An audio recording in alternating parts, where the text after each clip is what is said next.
I'm not gonna lie. When people be posting their food on their stories, like on Snapchat, it's just for some reason on Snapchat, bro. Snapchat food don't look good at all to me. I swear, bro. Everybody Snapchat food, it's just an instant turn off from your story. It's all about Snapchat though. I don't know. It's just Snapchat. Oh, I posted. I'm not even gonna lie. I just posted my food up on Snapchat. No, I don't got that.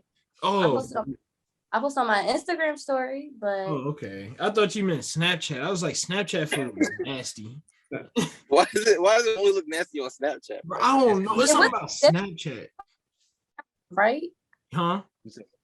I said, what's the difference if they take it all on the same camera? It's just Snapchat. It's somehow always on Snapchat. I get what he's saying. Snapchat it's just because it's on the app Snapchat and you posting your food. It's something not right about it. I'm thinking back. I never seen no good food on Snapchat. That's what I'm saying, bro. It's always like some like boiled hot dogs. You know what I mean? Oh shit. Beans on like some nasty fries that you know is soggy. Yeah. People be posting like rotel and hot wings, and I was like, it just don't look. You didn't make it look pleasant or anything. You posted on Instagram, it'd be some pastas, you know. The Alfredo champions. You know the Alfredo champions. I'm not mad at them. I feel like when I'm one of them. I was about to say because I low-key be fucking some Alfredo up, so that's crazy because I was really about to get Alfredo, but they would tell me like, no, you eat Alfredo too much. So I'm like, all right, let me get. I can't be within 10 feet of Alfredo legally. What, allergic? Nah, it's just some legal things. You said legally. So what Alfredo just don't fuck with you? They got a restraint on it? I fuck with Alfredo a little bit too much. Fuck with Alfredo, yeah. Oh, you an addict. My fault. Yeah, so I got legal things I gotta. I get aroused by Alfredo. I can't jump 5 feet in the air, bro. This got a little weird. Like what?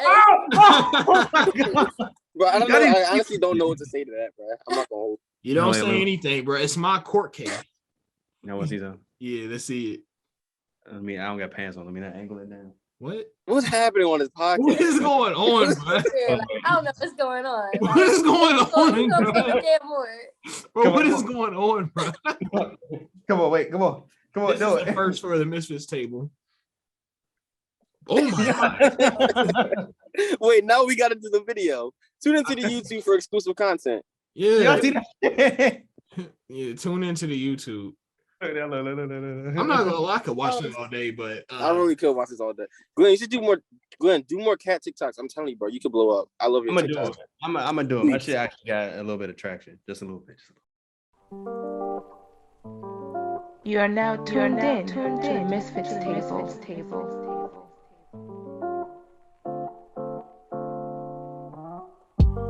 Welcome to the MisFits Table podcast. Yes, I am one of 3 black, amazing, and blessed co-hosts. Asar AMD Stevens, aka the long-awaited champion, big dick bad bitch. What?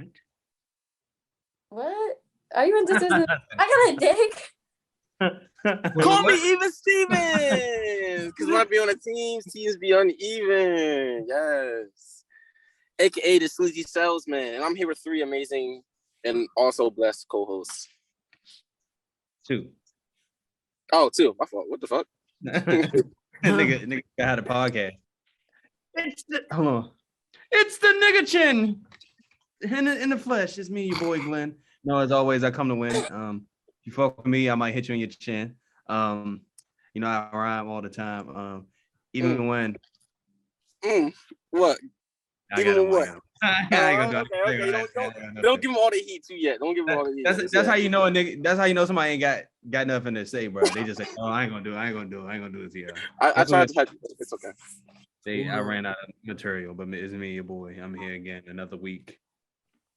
Another week of sadness. Damn. How you end it like that, bro? What's good, y'all? Well, on a brighter note, it's your boy KC, what you can't see, aka that kinky motherfucker himself, Icky Tippy. So yeah, Killer King and You also may know me as the Segway champ and forever will be. The fedora F word. The fedora fucker. The fedora fucker. We're also here with an amazing guest, one of my beloved business partners. How about you introduce yourself? Hi. It's Vanna PC and it's Big PC. PC for Paper Chaser. So, they call me Big PC. They call me Paper Chaser from the O. PC from the O. Talk heavy. You already know how my money go. Like work for real. Nah, but we're gonna have a real good episode for you guys today. But before we even get into all that, y'all, I want to know these music choices. I need some music in my life. I don't think I was supposed to eat that 500 milligram edible. Oh shit. Bro, what you mean, bro? my tummy don't feel right. But anyway, that's my fault. You cool. It is a pleasure and an honor to say that my music choice of the week is Opal by Jack Sauber. Technically it's a song, but technically it's also a video. It's like Jack Sauber, he made Buttercup. Yeah. The shit I watched all the time when I'm high. But he got another video like that called Opal, and I'll be. Why is your picture so small? That's all taken on an Android in 2005. I'm freaking. No, Josh Serber, yo, I feel like he doesn't really have any bad songs. I haven't heard a bad song from him before. He don't. Like, he make little like catchy pop songs. Like, he do. Really all pop songs. Like Buttercup, I was low-key obsessed with that song for a little bit. I still am. I'm never gonna stop listening to that shit. Okay, but that's my song. My song of the week, I heard it on TikTok. I was like, hang on. I was like, it's low-key a banger. And then it's been stuck in my head ever since. But he dead now. But Wody too. You're a little wild, bro. You had to add that in there, bro. I'm only laughing because Glenn started laughing. That's what I'm saying, bro. His name Wody Too Loud, but he made it's a song called Two Things. It's nice. It's like stuck in my head. I posted last week when I posted the flyer, or the other day when I posted the flyer from the last episode. It was a song with the flyer, but yeah, it's stuck in my head. Like I can't stop get it out of my head. Like the chorus of the song. What type of song is that? Yep, like he said, it's the song on TikTok. I'm pretty sure you heard it. He's like, it's only two things that I love, and it don't start with bitches. And then he's like, we told it. We hang on, I'm about to play a little bit of it. What, bro? Just take it. Yeah, play a little bit. Play a little bit. Cut that shit off. Cut it off. Yeah, I don't like it, man. I'm not fucking with it. What do you mean you don't like it, bro? Listen to that beat, bro. This is good, bro. It's catchy.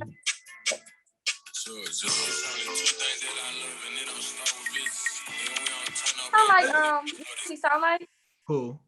Moneybag. No, you know the song, but like if you know, you know. If you don't, you broke. Oh, y'all know that song. Okay, never mind. It got his own sound to me. That's why I like it. It sounds like it's his own sound. That's why I like it. When you first introduced that song, I thought you said it's yuck music, and I was about to say, what the fuck is yuck music? This sounds like some type of dance music, but you gotta get the yuck to that music. It actually sound like it don't sound bad. It sound like nice and groovy, like yeah, that's what I'm saying. You know, like when you high and you be like in the car feeling yourself. Yeah, like you just grooving. Yeah. Pause, Casey. How was that a pause? How was that a pause? Hey yo, my music choice for the week is "That's Life" by Frank Sinatra. That's life. Yo, that song. I swear, that song got me good, so. No, I just want to say, yo, "That's Life" by Frank Sinatra will get you through any problem that you may have in your life. Any problem any life, this like if something bad happens in your life, you listen to that song, you be like, you know what? Well, everything's gonna be okay. Oh, send me that because I got that right now. Got you. I got you. That song got me through some things. It's like don't worry, be happy. It's that type of song. Yeah, it is. But it's very like classic, I guess. It's a classic Frank Sinatra song. I don't know. It's really good. But that's the song I've been listening to lately. But Vanna, what music you been listening to? What's the best song you got right now? Well, for my week, honestly been listening to PNB Rock intro. It's like an old song by him, but he used to know how to. Cause now he's just corny now, but like when the song he was talking about deep shit, like talking about some his what's like I woke up. He's like my dad got killed by my brother, mom. Talking about some she stabbed him and stuff. Then he went to jail. Just telling his whole life story, but it was hot. I'm like, oh, this is a good song. So what is he talking about now? He was about to laugh. He was about to laugh. No, I'm thinking, bro. You know, his mouth. I see that. Like, no, because like, what is he talking about now to make it like corny? Like he was talking about all that deep. That's what I was thinking. Like, well, what happened? He's just not hot no more. Like nobody talk about PNB. So yeah, PNB Rock I think he's trash now. Like he's not his own sound. He want to sound like everybody else now. Oh, so he's really? he don't stick to his own sound anymore. Yeah, like how he used to be. Like when I used to him when I was a young boy, I used to be like, well, wow, he's fire. Yeah. But now it's just like now I hear because he's big now, so now his new shit that he put out, I'm just not feeling anymore. It just don't sound like him. Yeah. That might be like the industry or whatever. I don't know if he's signed or anything. Industry, but be changing people. Yeah, industry definitely will make you change your music, which is really sad. Yeah. Yo, I feel like short story about PNB Rock. I'm not 100% sure, but I'm 90% sure I was messing with one of his exes before because she would keep talking about like, oh yeah, my ex was a real big rapper. He did R&B type of music, all this and that. He's like, oh, he just did a concert last week, and then like last week PNB Rock would do a concert, and like she wouldn't tell me who it was, but I was like, I don't know. She had a whole bunch of clues that just led to it being PNB Rock. He's fucking on PNB. That nigga neck shaped like a giraffe. Yeah, then I was about to say nigga neck long as hell. He didn't make it any better by getting a sleeve of tattoos on his neck. Yeah. It's like he got it. He basically got an arm for a neck, bro. Yeah, he got a sleeve tat on his neck. But that's the life. Yeah. So how was you guys' weeks? I'll go last. I'm going last. I'll tell you right now. I'm sorry, Vonna. You go, Vonna. Because how was your week, Vonna? My week, it was very, very a little crazy, a little hectic, but it ended on a good note. Smoked a lot of weed, and now I'm sober. Well, today. Well, okay. Tomorrow I'm gonna be sober. And then it's gonna be good, but I think my week was okay. I'm still alive, so. Yeah, that's all. Word. That's all you can ask for. Honestly, how was your week? I gotta say something about the week. It must have been something in the air or something because it was like it's something going on with our phones and 5G something because my week was like woo, like last night. I had a burst, like a spurt of just anger inside of me, and it came out. And I was just like freaking. I was in the shower, like fighting with myself and yelling. Like I was mad for some reason. And I was like, why am I so mad? And I had to like literally sit down last night and do some breathing. Like it was something in the air. I didn't know, but other than that, my week was like pretty cool. My dog got her surgery.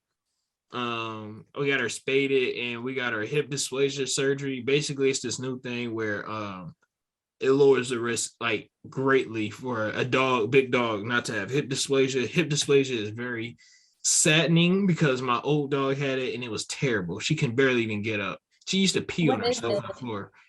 Hip dysplasia, it's like yeah, it's like something wrong with their hips. Like they just basically can't walk or move. But they rub together or something like that. Yeah. Wait, is that the thing like where they put the wheels on the back of the dog? and it be No. Okay. I thought that was a broken leg. Yeah. That's a broken leg. My fault. No, hip dysplasia, bro, is wild, bro. I seen it firsthand, bro, and I had to literally pick my dog up sometimes so she can walk. Oh, and that's she used so to pee on the sad. floor.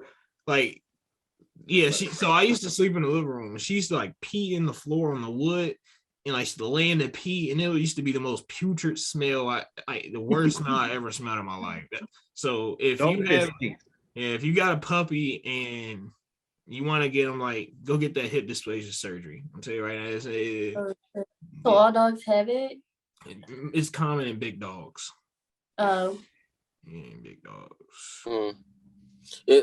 Was it like there's a lot of weight on the back of their body or what? I don't know. It's just common in big. I just know it's common in big dogs. I don't know the science behind hip dysplasia yet. You remember that? Y'all remember that one episode when I was like, how the fuck do you do a hip replacement? Do y'all remember that? It's a long time ago. I do. Do they take the whole hip out or what? I do remember you talking about. We never found out. We need to figure this shit out, bro. Like, that's why we need surgeons, bro. Surgeons are amazing people. But surgeons learn so, like, my grandpa, bro, he knows, like, he still studies to this day. He doesn't, he's 90 years old. This man knows everything about the body, bro, and just how to fix. Like, I used to get mad when I was little and go over there and be like, I'm sick. He's like, you're not sick. Get out of my face. I'm like, oh, I'm sick. But yeah, trying to skip school. I got away with it too. Yeah. Oh shit. My week was it was a pretty solid week, honestly. I was hanging out with keep you guys up to date on this love story. I was hanging out with her yesterday. Oh, I'm not up to date. Oh, dang! I definitely gotta keep you up to date. You're but so for anybody, that's your problem now. What happened? I said you're so fake. That's your problem now. No, I'm fake. Come on now. But I'm gonna tell you what's going on. First of all, you should have been listening to the episodes, but that's neither here nor there. Nah, so, for anybody that's listened to the last two episodes, I've been talking to this one John. I kind of like her, and I told her not to listen to the podcast. She still hasn't, because I told her the wrong name of the podcast, so she can't look it up. She was like, "Yeah, I was looking for it. I can't find it." I was like, "Yeah, don't worry about it." But, we had a good night last night, and we went out to get some we went to a diner, and then we literally made friends with the entire diner. Like, there was a wedding there, like an after party wedding, and I was talking to them because they were playing Pokemon Go. I was like, "Oh, what team are y'all on?" They're like, some of us on blue, some of us on red." I was like, "All right, I'm hanging out with people on red team." And then the girl, she was like, "Oh my god, you always trying to talk about Pokemon," because we were low-key drunk. But it was fun because the waiter liked us, everybody liked us. It was super cool. Yo, it's that CPR. Yo, heavy on the CPR. It's CPR, fire. We're gonna get into it. We're gonna get into it a little bit. The fire intros, the icebreakers, all that. Icebreakers. Taxes, fees, all included. No, no, it was a cool week though. That was definitely the highlight of my week. The rest of my week was pretty bland. It was just it was working. I got to train somebody for the first time at my job, so that was cool. Besides that, it was a solid week. It's an average to start week. But how was your week, Glenn? This nigga Glenn died. It was that edible. Right, it wasn't edible. Wait, what? How was your week, Glenn? Wait, I ain't talking about my week. Shit, I don't even want to talk about it. You want us to go last? Yesterday was fucked up, bro. I caught 2 flat tires, not 1 but 2. Wait, 2? Wait, 2? I caught 2 flat tires. The second tire that they sold me had a hole in the shit, so it popped 5 minutes after I got that motherfucker. I had to wait for a tow truck for in total I waited 8-9 hours for a tow truck this weekend.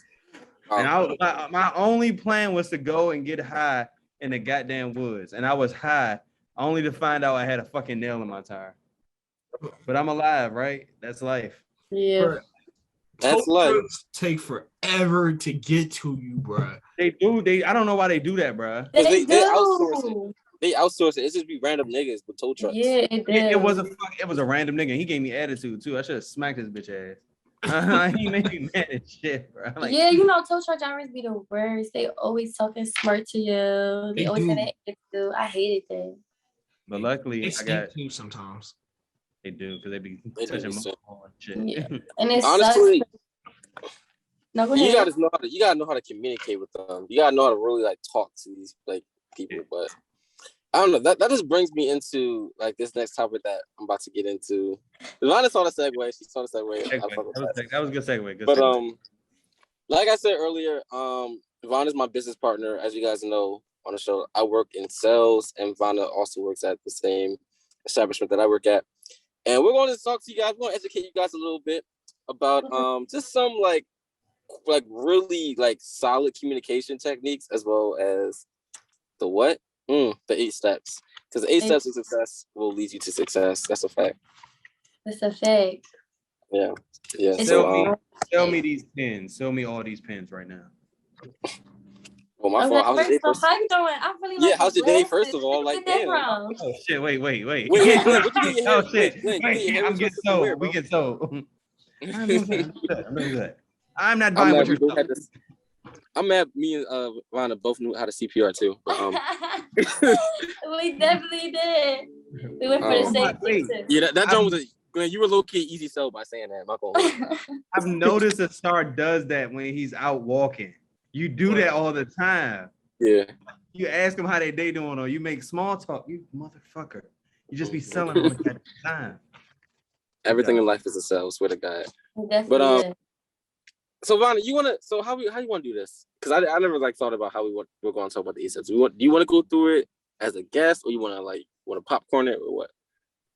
So 8 steps of success. Honestly, step 8, you feel me? I just step 8 of this. Y'all don't think they did. But it's honestly, they're really easy steps.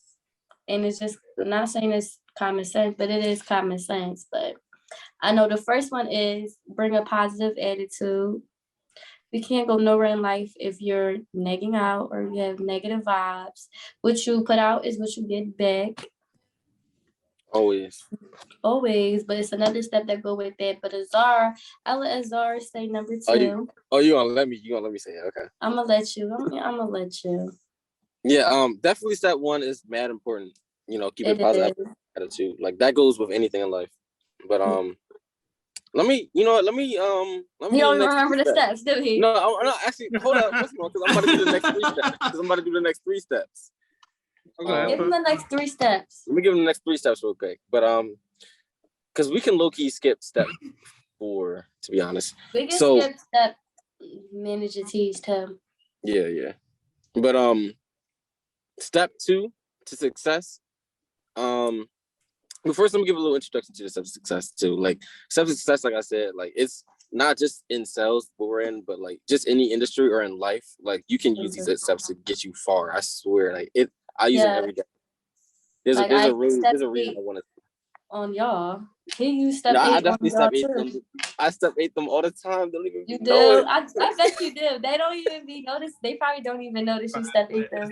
Casey is so mad, bro. I just step 8. What's his name, Glenn? What's his name, Glenn? I step 8 him, bro. I step 8 him. Just now? I stepped 8 him earlier. You want to know what's crazy?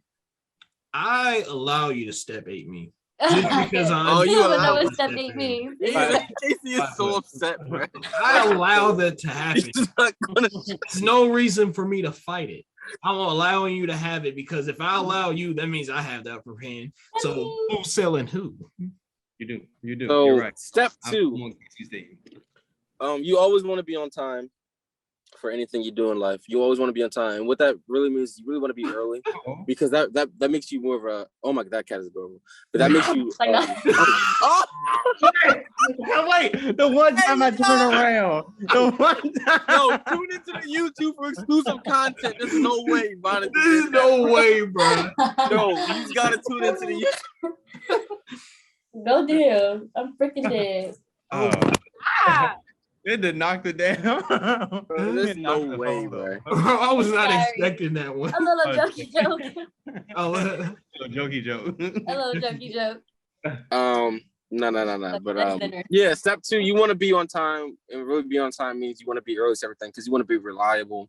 You want to be seen as that person who's consistently showing up to whatever you're doing, so people will have opportunities for you all the time. It's crazy like how often that happens just by being on time, being early to things. Like you'll see things manifest for you. And then step 3 kind of goes into being on time. You want to always be prepared in life. Be prepared or be scared, okay? And that's a fact. Like, that's a fact. If you're not prepared for whatever's going on, you're always going to be scared because you don't know what's going on.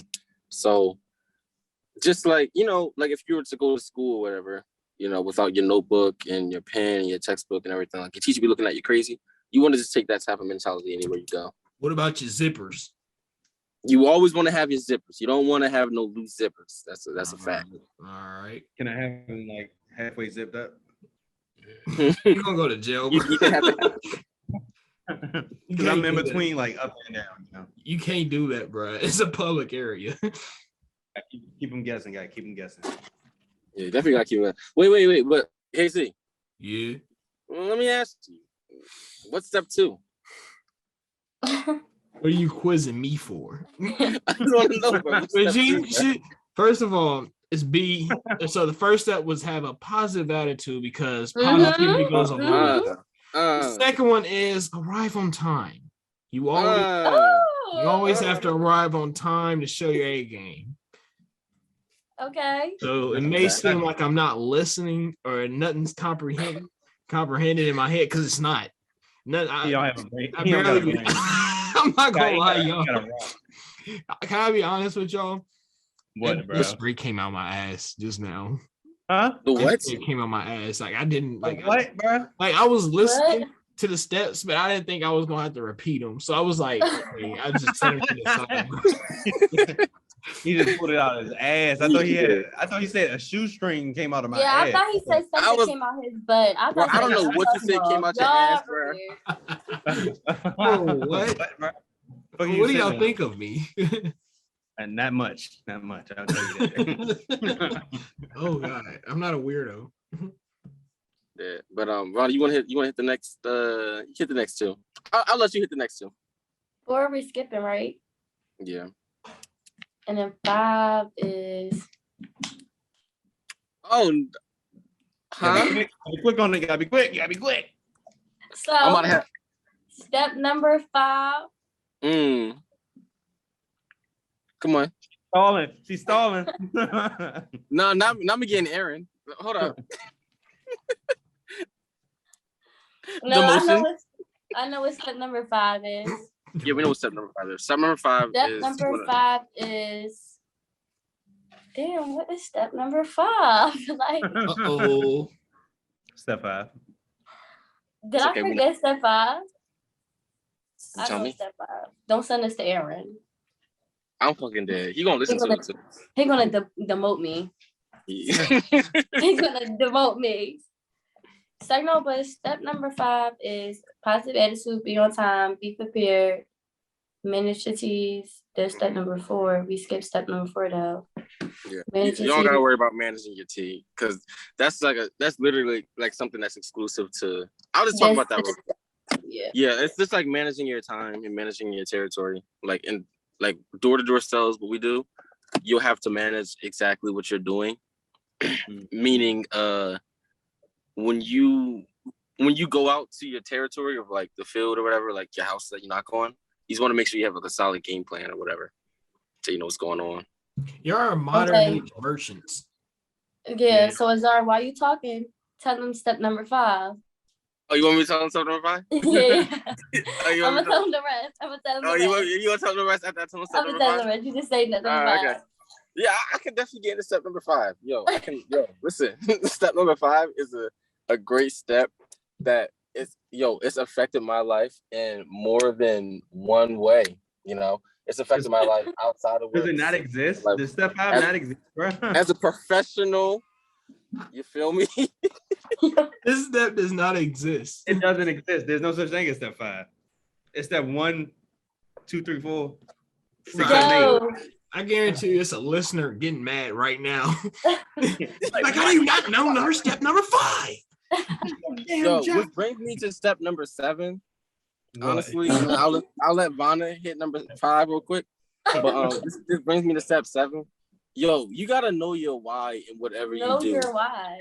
Yeah. So step number 7, like I'm gonna steal that. So like, okay, so Casey and Glenn, like, what? Let me ask you, what is the reason that you guys podcast?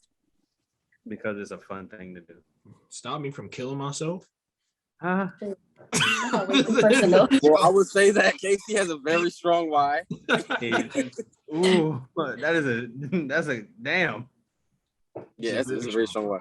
No, but like honestly, y'all, you gotta like with whatever your passion is, you would always, when things get tough, you gotta realize exactly why you're doing it. And it has to be strong enough to be like, in that moment when you think of that reason, you're like, damn, let me keep going.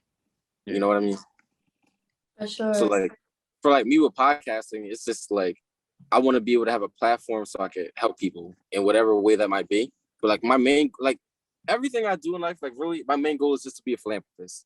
I can just have enough wealth and enough of a presence or fame or whatever, just to help people out.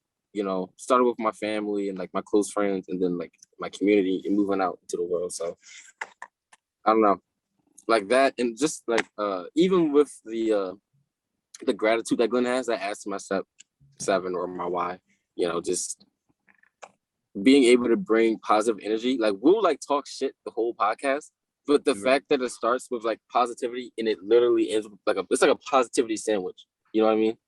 Because like it ends with gratitude. It's like, what are we grateful for? And like that kind of spreads awareness. Like people are like, yo, we should just be grateful for more shit that we do in life. It's very little, but you know, it has some type of effect. Who knows who we help? It's the positivity cream pie. For sure. It is definitely a cream pie. But anyway, yeah, that's step 7. And like I said, Vanna's about to get into step 5 and 6 real quick. So while he said, well, since he brought up positivity, I gotta go to step 6. Because step 6 is about maintaining your positive attitude. You can bring a positive attitude all you want, but if you don't maintain it, then what is the point? You're going to be negative for the rest of the day. Your day is just going to end on a bad note. As long as you maintain that positive attitude your whole day, not your whole week, not even the week, your whole month, year, your whole life will stay solid just because you had that positive attitude. You didn't let any of these negative influences get to you. So that's why not even just step 1, step 6 is really important to maintain it. Feel me? I like step 6. I need that. I need it. Feel me? Yeah, I feel you. I feel. But I'm gonna go into step 8 and let Azar hit step 5. Wait, but Vanna, honestly, I'm gonna just step 8 this real quick. I'm gonna have you do step 5. I'm gonna worry about it because it's the last step. You know what I mean? Wait, you know okay, I got step 5. I think 5. I know what step 8 is. I know what step 8 is. You gotta do step 5. Okay, so step 1, positive attitude, time, prepared. Right. What's step 5? That's crazy. That's crazy. What's step 5? No type of help. I swear to God, it's no. Okay, so step 8, boom. What I'm doing right now, what I'm gonna do for you today is I'm telling you what step 8 is. And what step 8 is I'm taking control. I'm telling you what we're doing. We're doing this right now. Like I told you, you really not gonna take that whole thing. You're gonna take half a jar. Yeah. No, what did I do? You took the whole thing. Cause I step 8. God damn it! Fuck. You gotta take life by control. You can't let life control you. You gotta make it what it is. You gotta grab it by the balls, boobs, whatever you want to grab it by. Grab it and take control. You gotta grab it. You gotta take control. It's definitely taking control. Yo, step 8, heavy, real heavy. I remember I told you guys like my boss would like get mad at me. He wouldn't get mad at me, but he'd be like, "Damn, bro, you saw what's wrong with you." I didn't have my step 8 mentality. Like once I realized that, I found out what's the step 4 and step 5. We switched up. It's all good. We're gonna get into that later. Right. But step 8 mentality.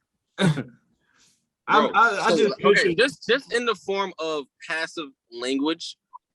Like that's crazy. So like when we grow up, like we're accustomed to talking like in school, like, may I use the bathroom? You know what I mean? Like, can I do this? When you have that more assertive language, it's like, this what is going to happen. I'm going to go to the bathroom. I'm going to do this. You're going to do that. We're doing this. We're doing that tomorrow. When you get done with that, this is what we're doing. Go grab your phone. All right, I'm going to get your name, number, tax fees all included. It's only going to be $89 to say no. But yo, like once you do that, you get that type of power you don't have normally. And it's crazy, like literally 99% of the world uses passive language, and they let life just kind of take control of them because it feels weird to be able to like be so quote unquote aggressive. Yeah. But really it's just confidence. You just know what you want and you always get it. For sure. Because with step 8 in the job, they would teach us in step 8. That's how we would get ourselves. But honestly, since they taught me that, I step 8 everything in my life. Go get me the juice right now. I said, you paying the bill right now. Step 8 everything in life. Like, I don't know. I get a little nervous, you know. That's because you need to have some step 8 in your life. And once you manage step 8, you're never getting nervous anymore. Just sometimes my legs just cross and I just get in a little corner to myself and I just question everything about my life as soon as I'll say one thing that step 8 definitely helped me with. What? Yo, sales and dating is the same thing. What? Right, tell me right now how you compared those two right now, bro. Yeah, I want to hear this. Sales and dating is literally the same exact thing. If there's one thing Aaron taught me, it's that. He was like, yo, bro, like, listen, man, listen. When you girls from, I don't know if it's like the same way. Okay, let me hear this. Go ahead. But girls, they like to be told what to do. Meaning, because I know Vaughn not gonna like that, but meaning, Vaughn, would you rather, I was about to make it hot. Would you rather your boyfriend tell you, you definitely would you rather would you rather him ask you like, do you want to go out today? Or would you rather him tell you like, today we're going out, I want you to wear this, right? Like put on a nice dress. That's confidence. Yeah, that is right there. Right, there's a difference. It's a clear divided difference. Yeah. So and also it's a numbers game.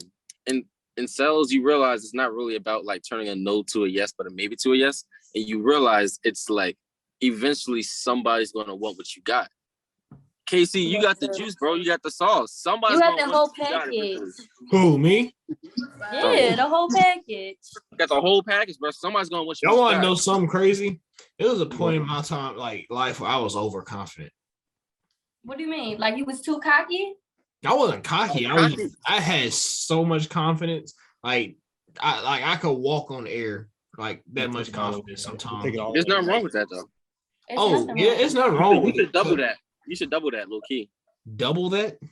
Yeah, don't be cocky, but just be confident. I don't want to. That's the thing. I don't want to look cocky.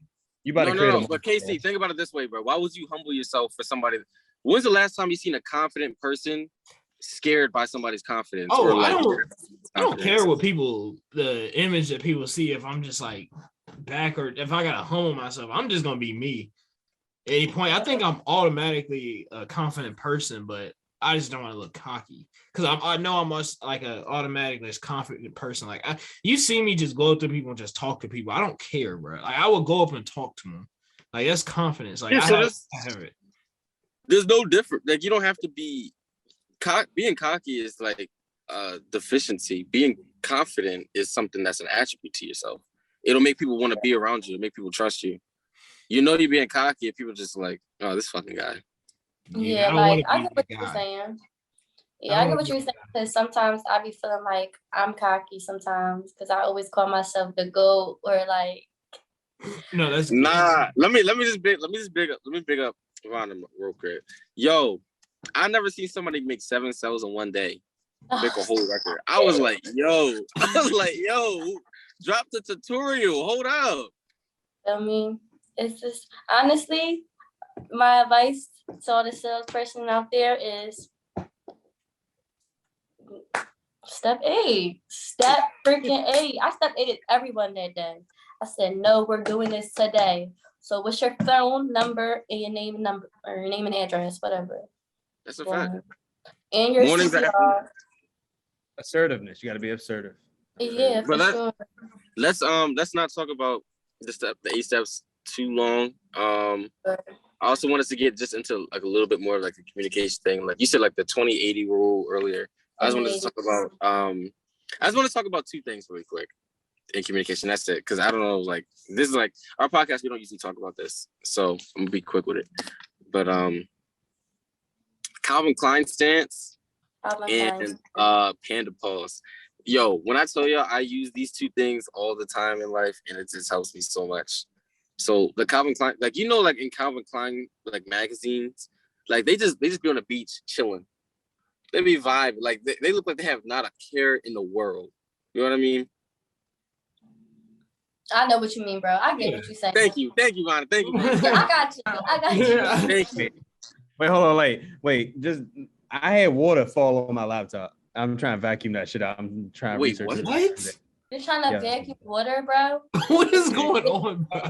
It was like it was a little drop. It was a little drop, but it got inside of my laptop. Oh wow. That's my life. I hear you. What kind of laptop is that? Where'd you get it from? Oh shit, I'm getting stuck right now. I need a free laptop. I'll take a free laptop from Verizon. Free laptop? Okay. We have free laptop. You missed it. You definitely missed that. No, he didn't miss it. Sign up Verizon right now. We got one more left. They ain't got none. It's none. They are no more. We're gonna sign up getting nothing. I'm be mad as fuck, bro. I'm like, shit like that happened to me too. Like I feel like that happened to me before. Yeah. Oh. But one thing that that really helps in life, like just communication in general, like this stance of de-escalation. So like if somebody was ever to be like obviously as a salesman, people are gonna be like, you know, on edge or on guard or whatever. There's things to get around that, you know, to make people feel more comfortable with you. But like there's this thing called panda pause. You literally put 2 hands up like this and you take a step back. You're like, oh, my fault, you know, I didn't want to disturb you, nothing like that. And like people, it's crazy. Like psychologically, people will always be like, "Oh no, it's okay. What's your name? What do you need? What's going on?" Or like, like people will like lower their guard. They're like, "Okay, like he means no harm." It's something about like putting both your hands up and like taking a step back. And are you serious? People do. Swear to God, try it. So if somebody walk up to you and put both hands up, bro, I'm gonna automatically take that as like a plus for me. Like, oh, you think I'm scary? Like, get away from me. Like, I don't want you near me. Some people might. Like you hit that. I be like, oh, my fault. Yeah. Oh, my fault. If you're doing that, then I don't need to have a conversation with you at this moment. Then you're definitely not quality. You don't qualify. I'm gonna be y'all gonna knock on my door. I'm gonna be that grumpy old man. Sitting there with a kid. It's cool. You're not qualified anyways. Yeah, you're definitely not qualified for that. You're not qualified anyways. But that's all I wanted to talk about. Like, I don't know, it might help somebody. Maybe somebody might get in a fight one day. Because I was always like, what if somebody like doesn't want to like there's like an altercation or something? I don't know. It might help you. Put both your hands up, take a step back, like, oh, my fault. You know, be casual about it. Like, you know, this is all I was saying. I've done that before. Yeah, now that I think about it, it works. You see that like when somebody's being aggressive to somebody, they're like, whoa, they automatically putting their hands up. Yeah. Now I think about it, I never noticed it do everything. Oh my God, it's so many little things we do that messes with somebody's psyche, like psychologically, like rewire something in somebody's head. Little stuff. I'm really not noticing that as I go through life now. Little things change, like words, bro. Words. I never knew how powerful words are. I was just talking about that. Huh? If you just like switch your words up and how you talk to people, it could change in so many ways. Like he said, be like, "Oh, can you give me a water bottle?" I'm like, "Oh, go grab me a water bottle." Grab it. Just like that. All just confidence. Changing words. Exactly. All confidence and no hesitation. Always. No hesitation. No hes. But yeah, I mean, that's all I really want to talk about, unless you want us to touch into 80-20 at all. If not, we can move on and take a short break. Honestly, 80-20 is really simple. 80% listen, 20% talking. It's called active listening. So you can recite back to what they're saying. Like you told me, you said you got them glasses, right? You said Yeah. they irritate you though. That's why you want to be in contacts, because you want to show your true face. Boom, 80% listening. I've recited back to you, and now I'm 20% talking. So I'm really engaging in the conversation. I'm hearing what you're saying. I was literally just watching somebody talking about active listening on YouTube. I think it was YouTube. Literally like a couple of days ago, and they was talking about the 80-20. I forgot who it was or where. I think I was watching on YouTube, or it might have been. That's actually wild. But yeah, maybe that's the sign from the universe. I need to practice that more. Yeah, it really can go a long way, honestly, in your everyday life.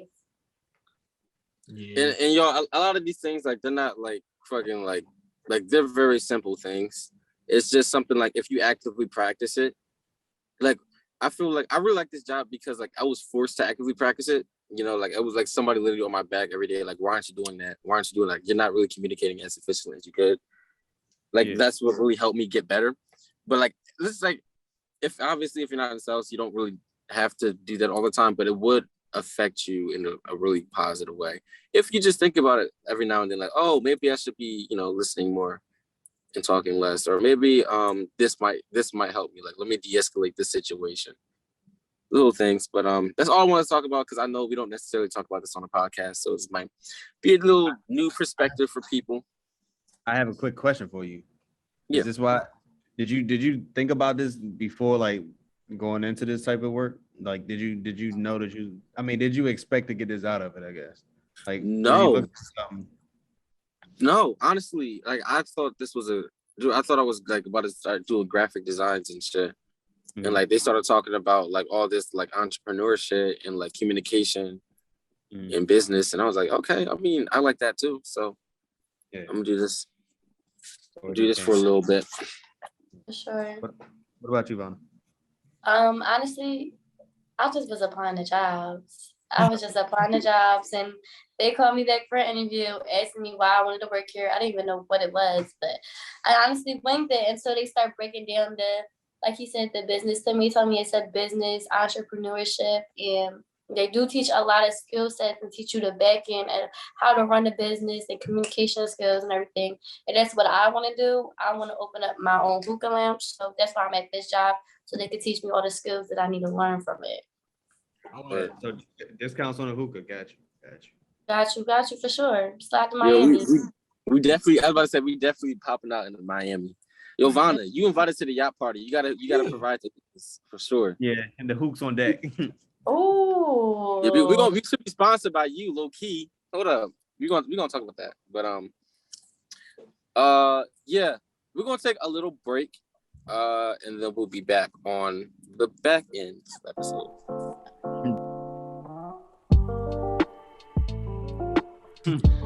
Welcome back to the MisFits table. I hope you guys were hydrated. I hope you guys are energized, did whatever you had to do, because now we're on the ass crack of the episode. It's a great time to be. It's a great place to be. It don't smell the best though.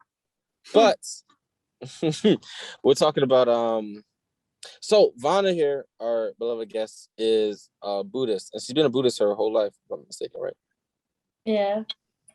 Yes. So we're gonna interrogate for about no. We're just gonna talk about Buddhism for a little bit and like get it from a perspective of somebody that's been a Buddhist the whole life and everything. But like, I'm excited. Honestly, I've been Buddhist my whole life. I was born into it. I'm Laos, Cambodian, and Thai, so we pray.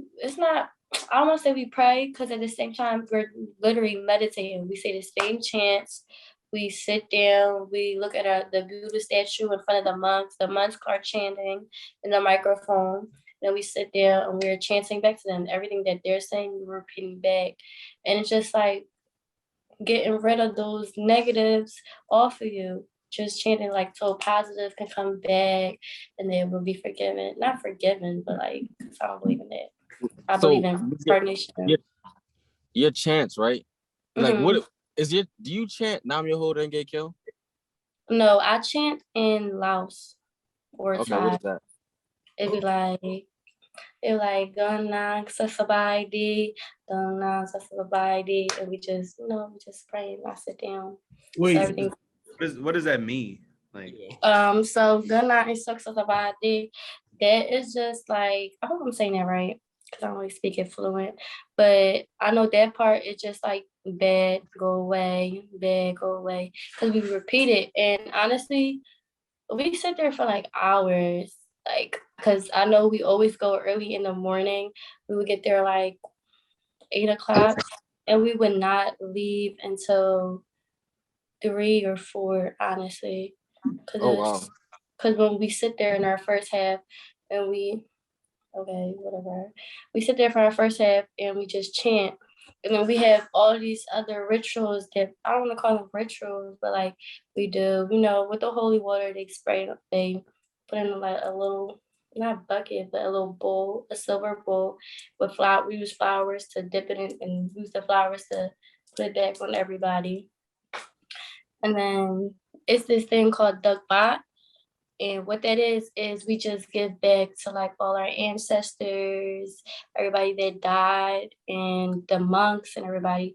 We've had bowls set up and everybody pray, and we donate, like we put food in it and money at the end. And then like the water we use, we just dump it out and put it on the trees and all the plants. So, giving back to the earth. So, like, where do you, like, do you go to a temple? I go to a temple. It's not a church. Yeah. Okay. So what does that look like? Is it like because I know like from like I have like Christian like origins, so I know we'll get there and like people will be talking for a little bit and like they'll sing songs and like they'll have like prayers and then like they'll have the main sermon. Like, is there like a structure to it like that, or do you get there and you're just chanting? Like, how does that work? So it's a temple. I don't know, if you ever worked on the field and ever seen any temples or anything like that, but it literally is just a building and it has like always has a pointy top to it.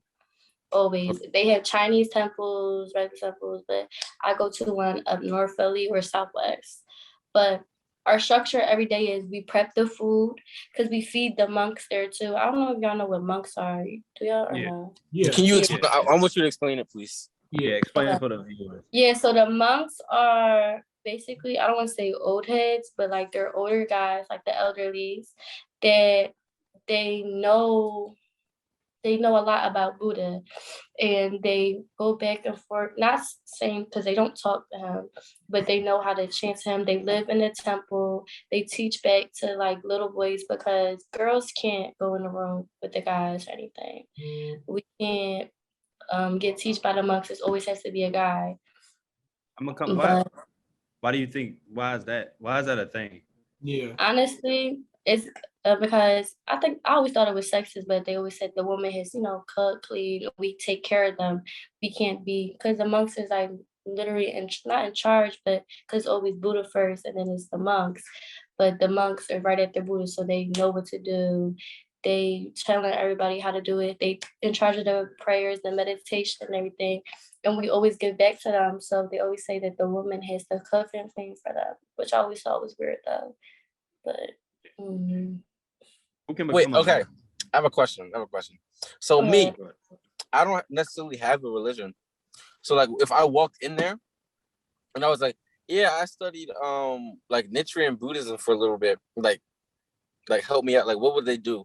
Like what would, like if like a newcomer came in and like a random temple on a random day was like, yo, help me out.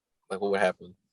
Honestly, I see people come in all the time. Like really? It's just because like the one in North Philly is the Laos one. And it's like all these Asian people, of course, but I see different races of people come in all the time and they pray, or some of them convert into Buddhism and nobody says nothing. It's just that you have to understand our language because that's the language we meditate in and everything. So oh no, go ahead. I was gonna ask, have you like ever entered into like a super deep meditative state during your chants or anything? Honestly, not during my chants, but when I meditate by myself, I do. I don't get into a super deep one because I'm still fully trying to understand everything, because when I was younger, I never really understood my religion. I always thought it was weird. And my mom will always say superstition stuff, like, because she believed in reincarnation. Well, now I believe in reincarnation big too, but she'll always just tell me, oh, you're doing this, then, and third, you're going to come back as a rock and people are going to kick you around. And I thought she was just a crazy Asian lady talking out her ass. But as I got older, I do believe in reincarnation. So I do believe that we come back and everything. So I don't want to come back as a... I was definitely going to ask you about, like, what do you see as like the end goal? Because I think every religion has an end goal. Yeah. Like Christianity. Yeah, I know Christianity believe in heaven and hell. I don't, honestly. So before I touched into my religion, I was so into the universe and everything. And I always wondered, like, where are we going to go? And so when I started learning about religion, my mom always told me about reincarnation. That's why we don't get buried at all. We always get burned into ashes so we can let go in the ocean, so we can go out back to the world and then we can come back. So I do think that we are going to come back to the world just in another life. And it's either another being or another thing. But I know we're going to come back. I want to know. So you said like a rock. Like so is that like a real thing? Like you could like come back as a rock? Because like then how would you get because you're just a rock forever? Yeah, like you're in life. Because I know my mom always told me, like, if you would, do bad things, like it's like karma. If you would do bad things in life, and it'd be like karma was gonna bite you in the ass. Instead, she always told me, like, when we come back, because everybody is gonna die eventually. Everybody's gonna die. So when you come back, she's like, based on what you did in this lifetime, is how it's gonna affect your next lifetime.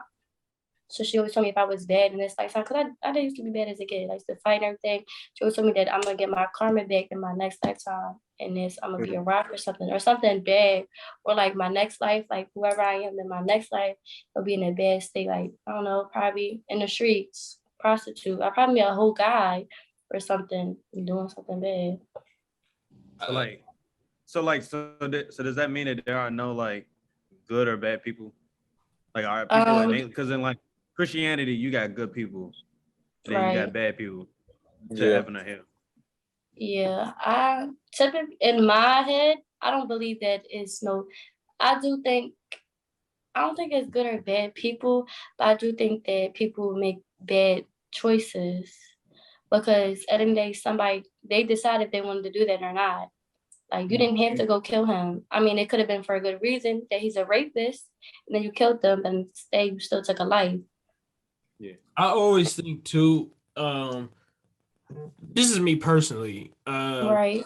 I don't think it's no such thing as a bad person. I think it's just the conditioning and mindset of the world around them, and just not having the proper guidance or just the proper flow of thought at that moment. And I just feel like every human, like, think about it, we're all born innocent. Like, we're all born innocent. So you gotta think, I think of it like that. Same. I think that too, because you never know what somebody is going through at all. So you never know how that's affecting them. Everybody handles things in a different way based off the way that they was raised or what their surroundings, like you said. So I don't think people are good or bad. Like, everything they learned ever since they was young. I know stuff is like passed down through genetics, like certain ways of thinking maybe, but overall it's literally about the world that you grew up in and the world that you're around. Kind of a lot of your thinking. And some people internalize it and don't even know they internalize it. And it gets to the point where they may seem as if they're the psycho and there's no fixing them, or even the word you have to fix them or stuff like that. I don't like that. Like, exactly, yeah. Thought that's just not right to me. Yeah, I get what you're saying, because based off me and my influences in my life, I don't believe in marriage at all. Only because I'm iffy about it. Only because my parents have been together since my mom was 19 when she met my dad, and my dad was like 20 something. And now my dad is 50. maybe 60, one of those ages, and they're not married at all, and they have 4 kids. So that's why I typically don't believe in marriage. So that's why I say like how you grew up and like what you're surrounded by is definitely going to influence you. Yeah. Because that's actually crazy. Because I don't really subscribe to the idea of marriage really either. I'm definitely more of like a leaning on the polyamorous side of things. But like I come from like a traditional home. Like I have a mom and a dad, and I have like siblings and everything. But at the same time, it's just like that doesn't necessarily have to shape you. It's like outside influences outside your family too. Because like just because what you grew up with, that doesn't mean it has to make exactly the most sense to you, you know? Yeah. Exactly, yeah. And then you come along with something else and you're just like, wow, this makes more sense to me. Maybe I might want to, look into this a little bit more. It's it's all about what you like. It's up to you. It's like kind of me now sometimes. Like a lot of people like they understand where I come from and stuff. But like a lot of people, like I talk about like a whole bunch of different, like I guess you could say woo stuff and all that. And at first, like when I started talking about it, and I was like, "What are you talking about? You're weird." I'm talking about. I'm like, just like look into it. Like it's cool. I know we don't ever like talk about stuff like this, so I'm introducing something new to y'all. Like just look into it. So yeah, I understand. I love it. Sure. I got a question. Yeah. Okay. Take a question. Do you meditate to have an outer body experience? Or what do you mean outer body? Like I'm trying to think of a good way to say it.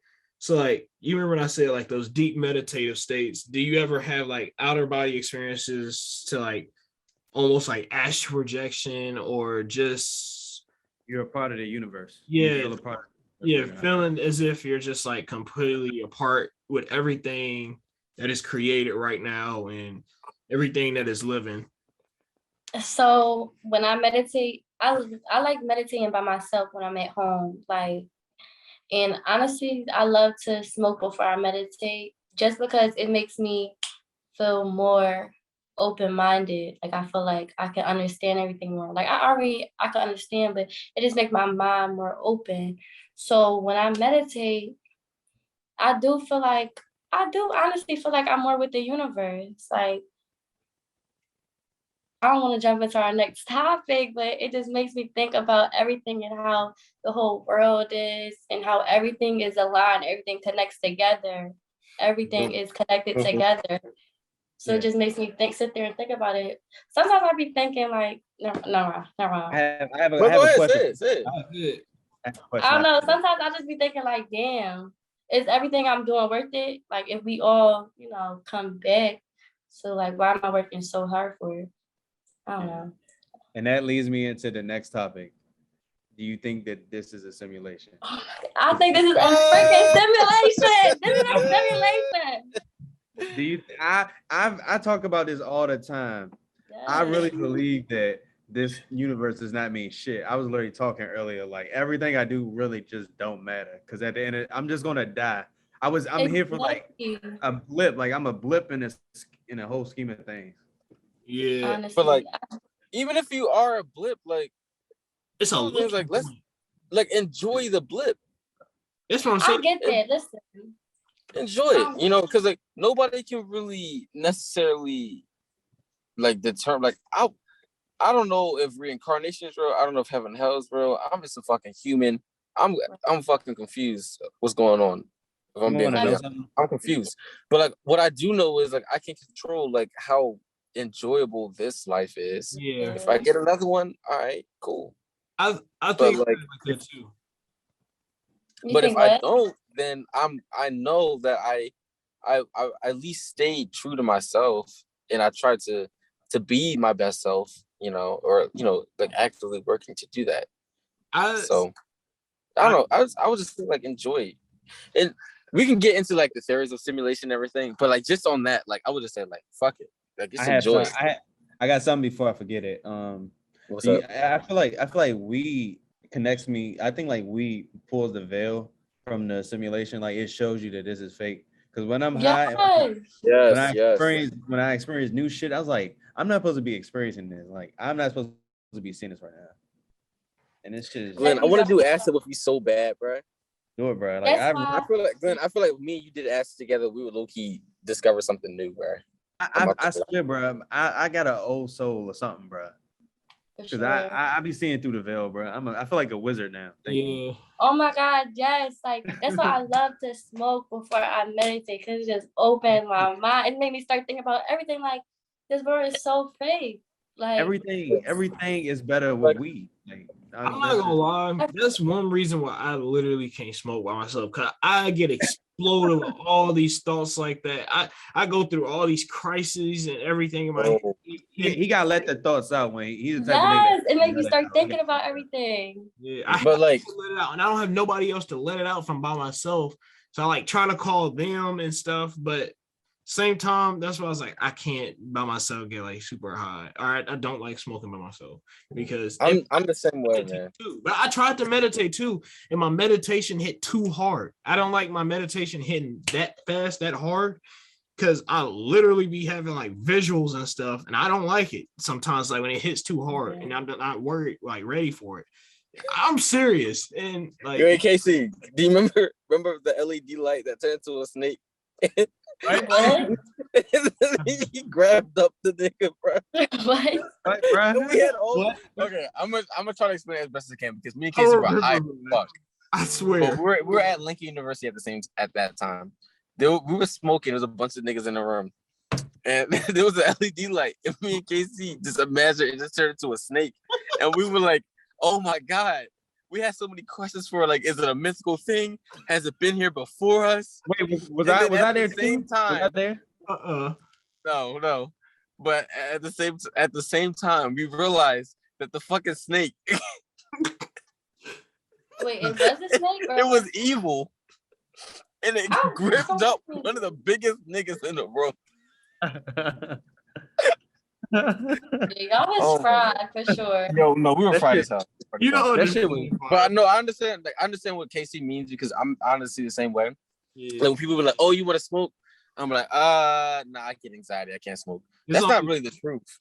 It's not really the truth. It's just like I don't feel comfortable letting like that shit out around like anybody.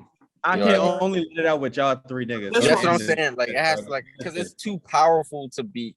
Not like I'm anything great. Like I'm really just a nigga, but like, the thoughts that I have, it's just like I can't get that out.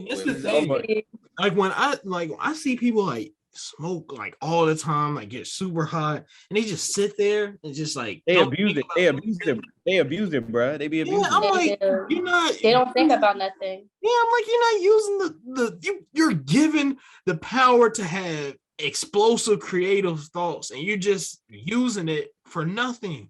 Like, are you get on your phone and just scroll through Instagram like just constantly the whole time? I'm like, you're not using this creative like y'all don't want to write something. And then like when like one of us come in the room and like we start like having our creativity just put out, and they're like looking at you like you're doing too much. Like, no, you're not doing enough. And it really exactly. Yeah, man. Like because my boyfriend think I'm crazy. When I try to like talk about the world, he just thinks I'm crazy. But when I talk, I only have one friend. But when I talk to her, every time we talk about life. We just talk about life. Yeah. Not even when we high, when we sober, we talk about life too, because it's just so fake. It's so fake. How are we born into this world to make money? We have to have a job to make money to survive. I don't like that. That don't make no type of sense. We didn't consent to being born, number one. Like, first of all, you could have swallowed me for all of that. Hey yo! I'm just saying, like, hey, I don't like the system put up. I'm not mad at that, but damn, I never thought about that. We all could have been swallowed. Honestly, they know they did it before, so we're literally put into a materialistic like century. Materialistic. It's definitely materialistic. You telling me you gonna make fun of me because my forces is dick, bro? Think about being born in like 1492 compared to forget all the slavery stuff. They had absolutely nothing, bro. That's what I'm saying. Being compared born there and think about this. What if a person that was born in 1462 was born with the same like he getting cooked. That's what I'm saying, bro. Like, it'll be a whole but a lot of the world still lives like that too. Like if you live in America, if you think about it, like if you have running water and food, like you're dead a part of the 1% of the world.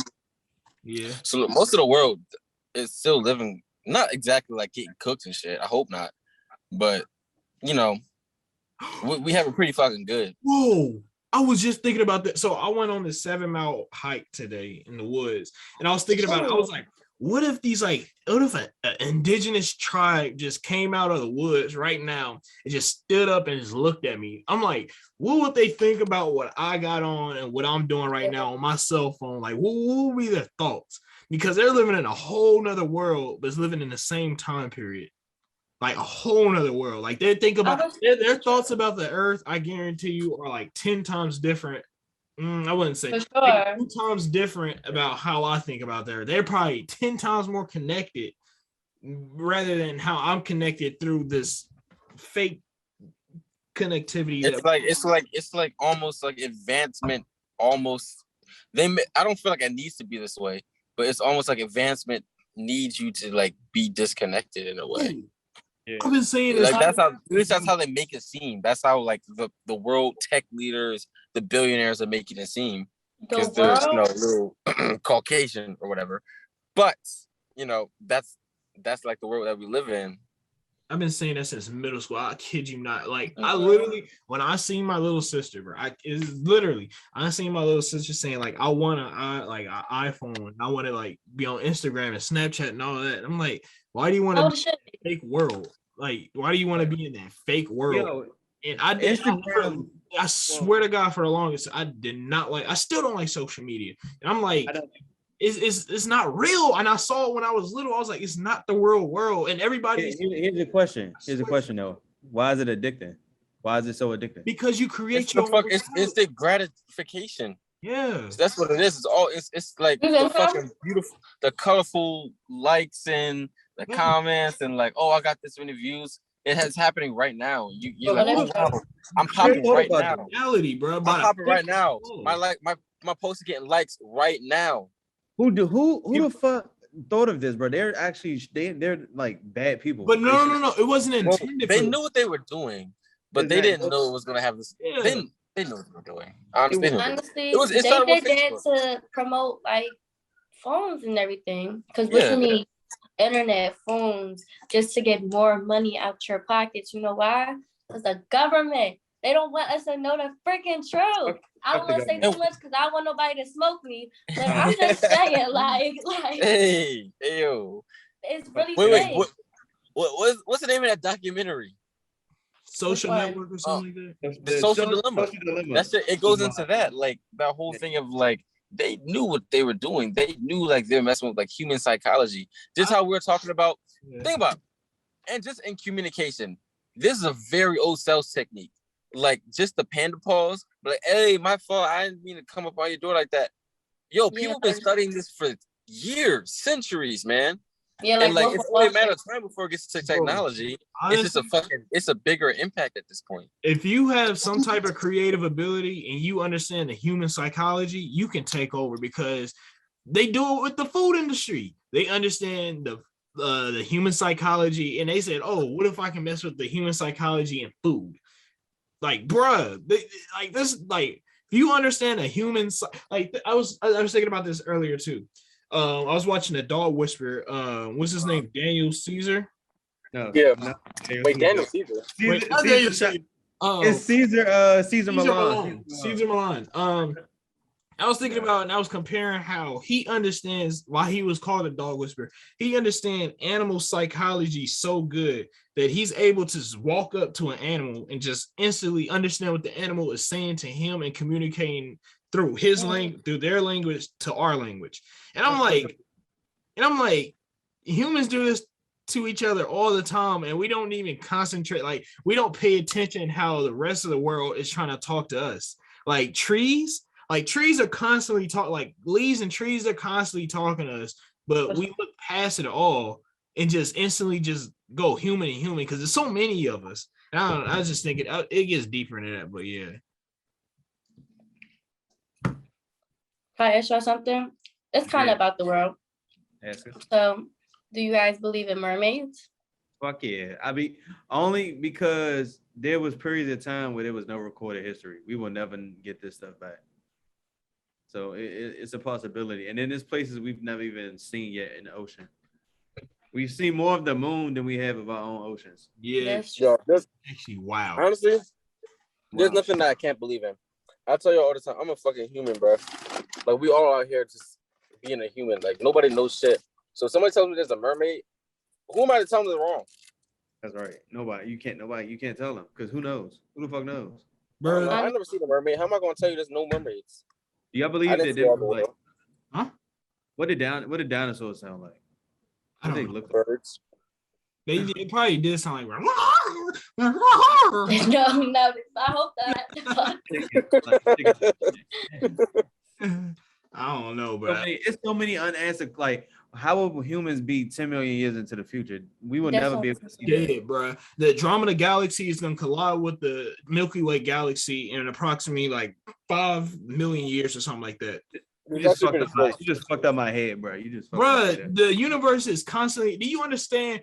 It takes us literally. So you understand how long it takes us to get a transmission from the moon to the Earth. You understand? It takes like not even a light year. You understand how long a light, the speed of light is. A light year is literally multiplied by like a million or something like that in order to get a light year. In order to get a transmission from Andromeda to right here, right now, it would take like 5 light years. That's like millions and millions of like years, something like that. Yeah. The fact that we look into space and we're looking back in time. That's what I'm saying, bro. Yo, the present does not exist. That's not. All works together like this. Everything's the past. We're always living. That's what I'm saying. Like how we talking now. What I just say? That's the past. And so, like, we're never really in the future or the present. It's only the past. It's always the past. Exactly. Time is. I feel like time is the only true thing. If we're being honest, like, because everything else runs on time. We are just all dictated by time. That's the name. But time is. I was reading this book and they were talking about it. They were like, the present is time is ever a changing thing. Like the future and the past doesn't exist. Like the only time you can really understand the present is if you were to pause it for a second. We can't pause time right now. But you can. The crazy part about it's constantly moving. We're constantly in the past. We're constantly in the past moving into the future. The past moving into the future. There's no like the present isn't like a thing that you can necessarily capture. Like if you think about technically speaking, not spiritually speaking. If you think about the future, does it exist? Like you think about the future, is that just the past now? Not yet. Our conception of how we think of time is so literally just like it's not right. So I was watching a lecture by an actual physicist, and he studied time. That's what he does. But it's like he studies about time and he writes books about time. And I watched his whole lecture, and he explained it so good. I don't know how to do it, but basically what he was saying is that time is literally cut down in certain intervals. And if you were standing next to me right now, I will be listening to what you said like a nanosecond in the past. So if, like Asar said, it's really no such thing as the present because something is always happening in the back or forward because of all these time slots that we have on our linear timeline, because time is linear. It's only a past and it's only a future. It only can go 2 ways. It can't go up and down, and it only can go right and left. So in order for time to go up and down, then that's like a warp through like space or something like that, like something that we haven't discovered or something like that, I think. Yeah. And that's a lot to unpack as a human. I watched. You know what that reminds me of? You guys, I think we all on this call have seen explained like the 11 dimensions explained. I ain't seen that one. You ever seen that? Like they start. So essentially, the video starts with a dot, and it's like this is like a point in space, and then it draws another dot and it's a line, and like this 2D, and it goes into the whole thing. It's like face cards, like a king and queen that we'll see in 2D, and it gets to our dimension. It's like, oh, this 3D, we can see in 3 different dimensions. The video you showed me. Me and Austin. What's it called? It's called 11 Dimensions Explained. Higher dimensions explained. 11. It's either 11 or 13. I don't know. Hold on, wait. Yeah, I think it was 11. Is it? Yeah, it was 11. It was 11. What was Engineering Made Easy? Engineering Made Easy? Is that it? It's a. I'll send it to you. I like a cartoon. I'll put it in the group chat. But they explain it pretty simply. But it's I forgot where I was going with that. Damn. Have y'all seen the egg video from Kirkazat? Yes. I watched it. Oh my gosh, I love it. It really put everything into perspective for me. Like, honestly. We're just star pieces looking at other star pieces. We're parts of the universe. I'm gonna do a small plug because I was already thinking about doing this, but I did like a rendition of that. The guy that made that, his name is Andy Weir. He's a writer. He made The Martian. But people do renditions of it all the time. So I made my own. What? Oh no, go keep going. Oh, what? Yeah, people do renditions of Andy Weir's story all the time. And I did my own, so I was gonna put it at the end of the episode. So stay tuned for that. You'll just hear it. You guys will just hear it. If you guys aren't familiar with the egg theory, because it's a great theory. What's the Martian by who? Andy Weir. He wrote Martian, the movie. Really? Oh, it's a book. And this it was a book first, and then they made it into a movie. Yeah. Oh, wow. So, like the egg theory, the history behind that is it actually won a bunch of short story competitions. It got really popular, and then people would like if you look on YouTube, type in egg theory. There's literally like there's a hell of a lot of like egg theory videos. Yeah, like I see. There's so many. I'm about to get this book. Hold on. You should, but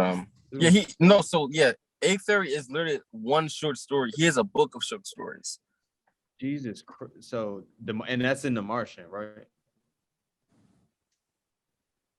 No. The Martian is his own thing. Yeah, The Martian is his own. I don't know if it's in that book, but okay. Oh shit, Hail Mary. Wait, egg theory, I love that so much because of how I much love watching perspective, like what you're doing onto others is really like what you're doing to yourself in a way. And like even if you don't take that literally, you can really think like what comes around always goes around. Yeah. Always. So like even if you're not taking it literally, like, oh, I'm doing this to me in a different lifetime, you could be like, I'm doing this to somebody else, and that almost gives the universe an excuse because you're putting that energy out there. This is what I want. You know what I mean? So like you say you some shit, you're like, okay, you want shitty energy? You want to get the shitty energy because that's what you're attracting. That's how. But if you attract something positive, you're like, oh, say you see a homeless man on the street or something, give him like $30. Then you're attracting that positive, good energy towards you. Like, okay, this is what you want. This is what you're gonna get. It's literally the language of the universe. Energy. Yeah. Everything. Oh my God. You know what's crazy? I don't know. It might be a little off, but no, go ahead. Y'all know the Newton atom. So like the nucleus with the proton and the neutron and the electron. Yeah, electrons. Yeah. That's not like. It's literally theories nowadays saying that's well, it's not. I don't think it's a theory. I think it's like solidified, but that's not the correct way to view like the smallest specks of the universe anymore. It's all in fields, quantum fields. We don't have like those little electrons and neutrons in the original Newton atom. I think it's the Newton atom.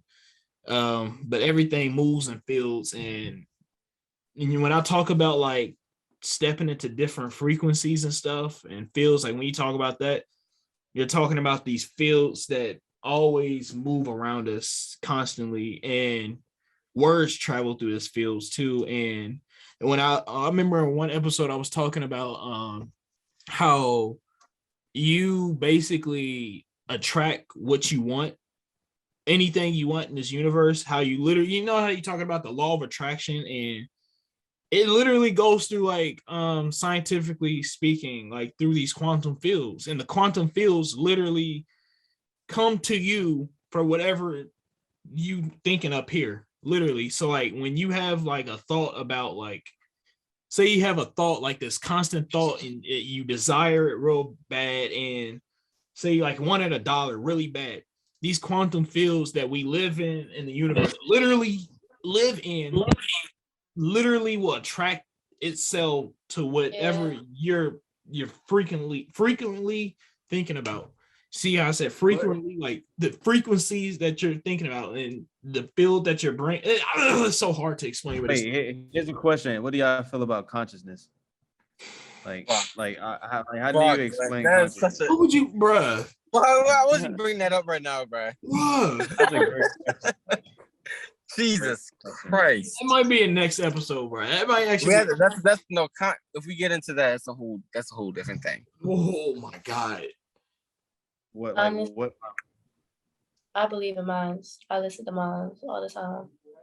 Yeah. To vibes. Like, what do you mean? What do you mean the vibes? Is that what you said? You believe in vibes? You listen to vibes all the time? Oh, I do that too, but my subconsciousness, like, I feel like that's just myself, not just myself, but I feel like it's the universe telling me, like, no, you tripping.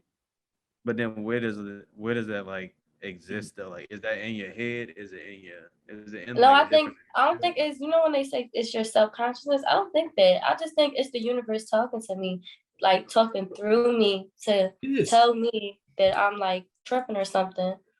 Like that. I always thought of that too, because like I always thought of like the universe just using humans as a vessel to explore itself. Yeah. Like, you know how lucky we are to be humans and like have a consciousness. Like, you know how envious the rest of the world, not the world, but like I guess anything must be to be like, damn, they get to really other that shit. Like we get to really see this shit for what it is, and like we get to have a perspective and opinions. Wow. I mean, if you're a tree, I don't know if I've ever been a tree, but I feel like if I'm a fucking tree, that's just it. You can't do shit. I just know photosynthesis. I take in the water and I release oxygen. Like as a person, like to be lucky enough to be a person, it's like, yo, I get to like really admire, explore, be indifferent, all these things. I think the difference is emotion. We have emotions. Yeah, for sure. Yeah, we feel all emotions as humans. I don't think they have that. Like they get certain feelings, but they don't get as much as we somehow get. Emotions are definitely a reaction to the brain in a physical manner. So is the universe showing that it has a consciousness through emotion? Yeah. Oh shit.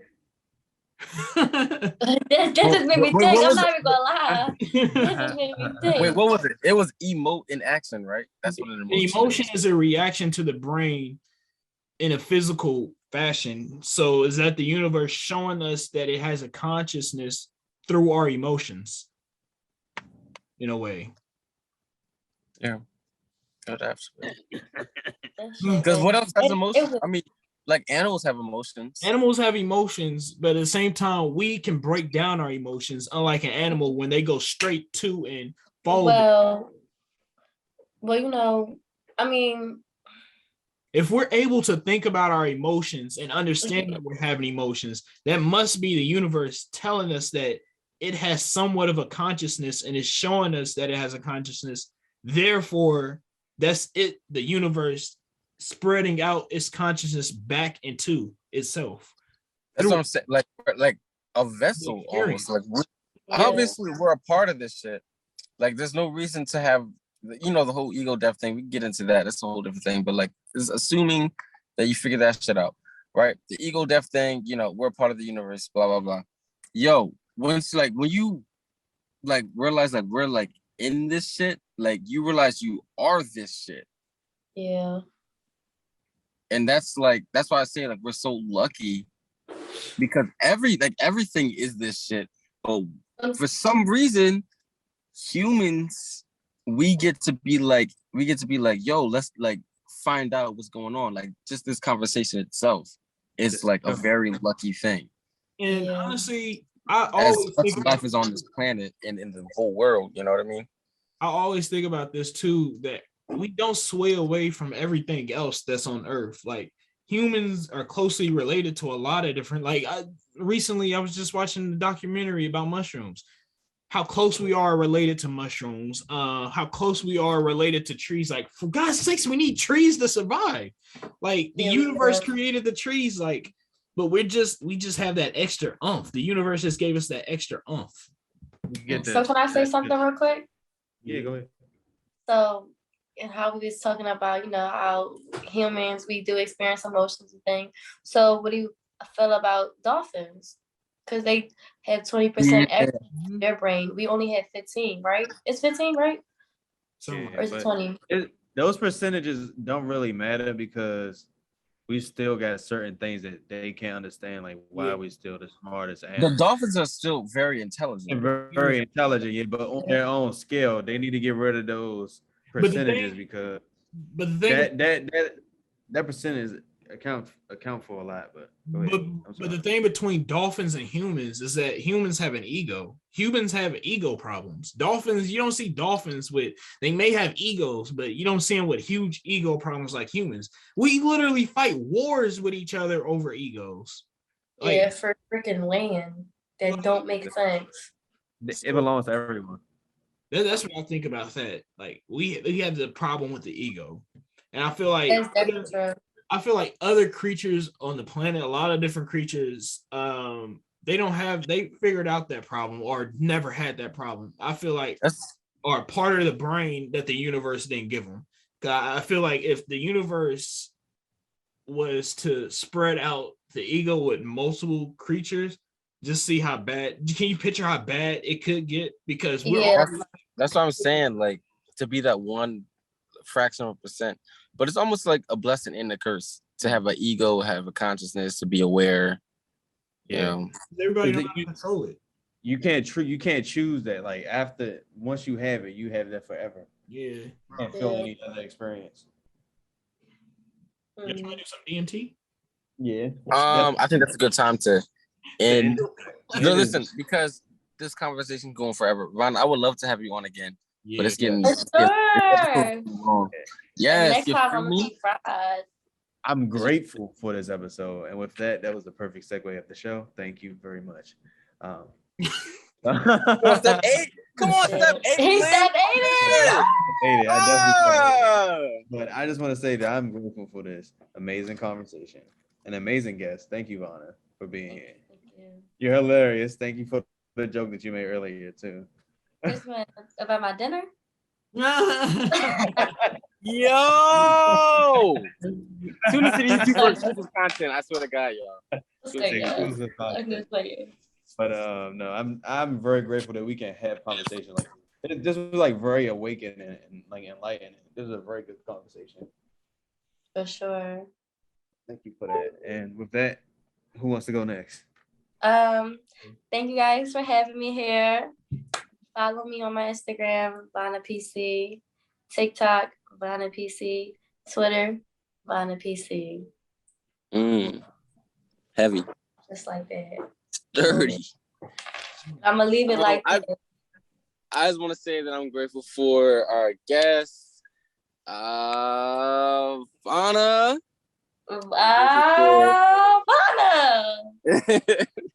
Y'all gotta start y'all podcast off like that now. I low-key want to do this. I'm gonna put them on. Yeah, put them on. Wait. Y'all want to hear a random fact? I gotta show you my random fact skill. Name any topic. I'll give you a random fact. Oh, okay. Actually, Vanna, give him a subject. Actually. Any topic? Yeah. Anything. Cartoons. Did you know that Mickey Mouse had a brother, Oliver Rabbit? And he was a rabbit, and they stopped using him, but then they re-brought him back and later stuff. I forgot. Why did they stop using him? Wait, who? Mickey Mouse had before Mickey Mouse was a thing. It was an older cartoon, but they stopped using it and they used Mickey Mouse, and they got famous. Wait, you talking about Rabbit, like Bugs Rabbit? Not Bugs Bunny. No, it's a different rabbit. He had black ears. Casey, you know what I'm talking about? Yeah, I know what you're talking about. Yeah. Or the guy from or the rabbit that with the girl who hit the sexy girl with the red hair and body. That's the other. That's Roger Rabbit. That's Roger Rabbit. Oh, okay. I'll show it to you. I'll show it to you one day. Definitely. Speaking of that, I've given to all the Whoa, I wasn't done. I wasn't like oh, shit. That baby Jew, yeah. Yeah, I wasn't done. But I'm definitely grateful, Rana, for being our guest. I'm definitely grateful for Casey and Glenn. I'm grateful for everybody that's listening, and I'm grateful for this conversation because it really opened my eyes up, like just my situation going on in life right now. It was just very enlightening, and I feel like I really needed this. So, from everything that I have, thank you guys.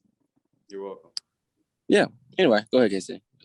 I am grateful for water. I'm grateful for air. I'm grateful for great conversations like these, and I'm grateful for intellectual people like you all. I'm grateful for Glenn and Sarah and you, Vanna. I'm grateful. Oh, stop.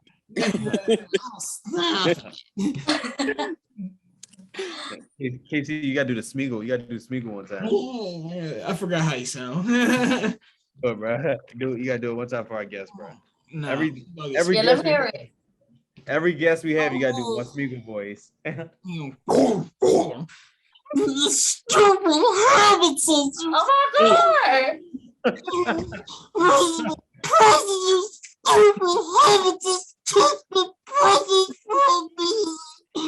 Oh my gosh! Smeagol pussy. That's it. That's all it is. Oh my god! How can you do that? The only thing I know how to do is bark like a dog. I don't know. I can make a couple voices. I've been doing this since I was little. Oh my god, bro! I just broke my fucking pipe, bro. Well, Vanna, the last couple of guests that we had on the show, I kept forgetting, so I'm not going to forget this time. But can you please name the episode of this podcast? Like, it can literally be anything. It could be like a quote that we said, a topic that we talked about, whatever's on your mind. You get to name the episode, though. For real? Like, say it right now? Yeah. Anything you want. Aquafina. Oh, shit! I don't want to know the name, I thought. What? Glitter rabbit. What? Glitter rabbit. What the fuck is that? A glitter rabbit. I don't know, bro. It's just funny to me. What? Well, shout out to Aquafina. This episode is obviously sponsored by Aquafina today. And on that note, I love you all. Hope you guys enjoy the next 7 days of your life. Happy spooky season. It's spooky season. It definitely is spooky season. Fuck yeah. Happy spooky season. I'll see you all next week. I love you. Bye. And thank you. Have a beautiful night. Good night.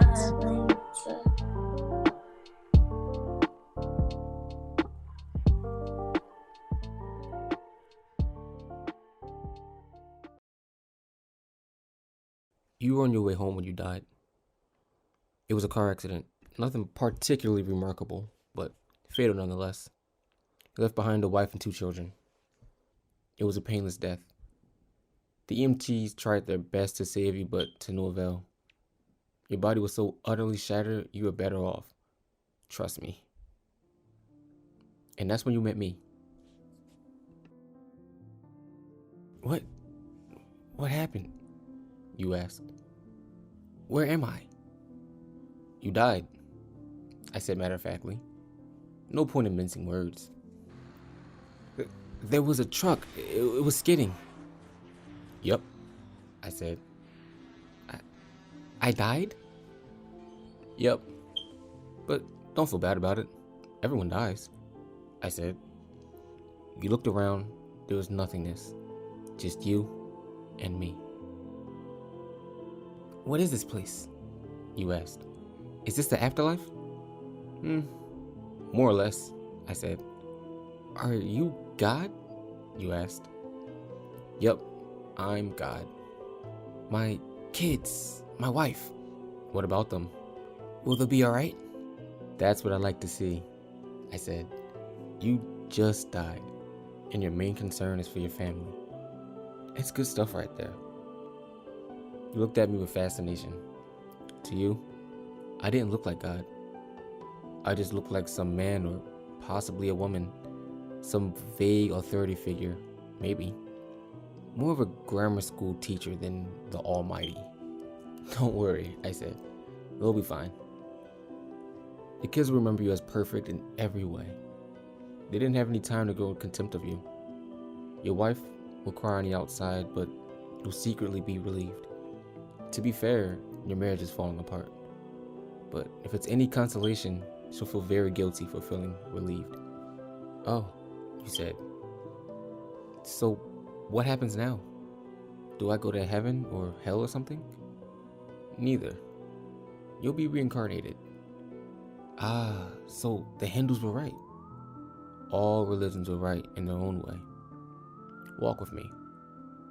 You followed along as we strolled through the void. Where are we going? Nowhere in particular. It's just nice to walk while we talk.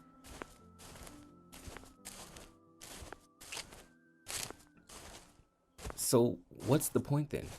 You asked. When I get reborn, I'll just be a blank slate, right? A baby. So all my experiences and everything I did in this life won't matter. Not so, I said. You have within you all the knowledge and experiences of your past lives. You just don't remember them right now.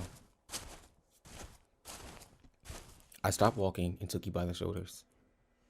Your soul is more magnificent, beautiful, and gigantic than you could possibly imagine. A human mind can only contain a tiny fraction of what you are. It's like sticking your finger in a glass of water to see if it's hot or cold. You put a tiny part of yourself in a vessel, and when you bring it out, you've gained all the experiences it had. You've been a human for the last 48 years, so you haven't stretched out yet and felt the rest of your immense consciousness. If we hung out here for long enough, you start remembering everything. But there's no point of doing that between each life. Wow. How many times have I been reincarnated then? Oh, lots. Lots and lots. And in lots of different lives too, I said. This time around, you'll be a Chinese peasant girl in 540 AD. Wait, what? You stammered. You're sending me back in time? Well, I guess technically. Time as you know it only exists in your universe. Things are much different where I come from. Where you come from, you said. Oh, sure. I come from somewhere else. And there are others like me. I know you want to know what it's like there, but honestly, you wouldn't understand. Oh, you said, a little let down. But wait, if I get reincarnated to other places in time, I could have interacted with myself at some point, right? Sure, it happens all the time. And with both lives only aware of their own lifespan, you don't even know what's happening. So, what's the point of it all? Seriously? I asked. You're asking me for the meaning of life? Isn't that a little stereotypical? You persisted. Well, it's a reasonable question. I looked you in the eye. The meaning of life, the reason I made this whole universe, is for you to mature. You mean mankind? You want us to mature? No, just you. I made this whole universe for you. With each new life, you grow and mature, you become larger in greater intellect. Just me? What about everyone else? There is no one else, I said. In this universe, it's just you and me. You fell silent for a while. You stared at me blankly. But all those people on Earth, all you, different incarnations of you. Wait, I'm everyone? Now you're getting it. I'm every human being who ever lived. Or will ever live, yes. I'm Abraham Lincoln. And you're John Wilkes Booth too. I'm Hitler. and you're the millions he killed. I'm Jesus, and you're everyone who followed him. You fell silent. Every time you victimize someone, I said, you are victimizing yourself. Every act of kindness you've done to yourself. Every happy and sad moment ever experienced by any human was or will be experienced by you. You thought for a long time. Why? You asked me. Why do all this? Because someday you'll become like me.